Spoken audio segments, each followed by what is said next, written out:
இந்த நாளுக்கான குறிக்கோளே காலேஜ் படிக்கும்போது எங்கன்னா போய் சாப்பிட்டு சோவாரிக்கிட்டு இருந்தோமோ அங்கேனா போய் சாப்பிட்லாங்கிறது தான். எல்லாருமே ஃப்ரெண்டோட கல்யாணத்துக்கு வந்திருந்தோம். அதனால் அதுக்கு முன்னாடி ஒரு சிறிய ரவுண்டிங்ஸ் கோயம்புத்தூர் பண்ணலான்னு காலையிலே கிளம்பியாச்சு.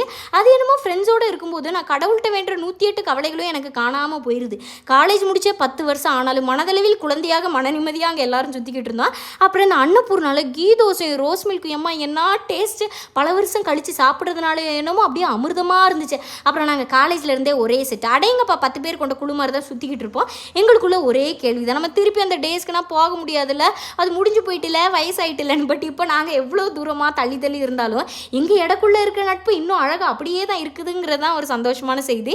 கடைசியாக வளர்மதி போகலான்னா சைனாவாளுக்கே டஃப் கொடுக்குற மாதிரி வெளியே தெரு ஃபுல்லாக சேர் போட்டு வெயிட் பண்ணுறாங்க உள்ளே போகிறதுக்கு. அப்புறம் இது சரிப்பட்டு வராது, ஷேர் வேணா நம்ம பார்சல் வாங்கிட்டு ஓடிடலான்னு வாங்கிட்டு போய் ஒரு அழகான மரத்தடியை பிடிச்சி அந்த மூடியிலே எல்லாரும் ஆளாளுக்கு சோறை போட்டு சாப்பிட ஆரம்பிச்சிட்டோம். அங்கே போயிருந்தா கூட இவ்வளோ என்ஜாய் பண்ணியிருக்க மாட்டோம் போல இருக்குது.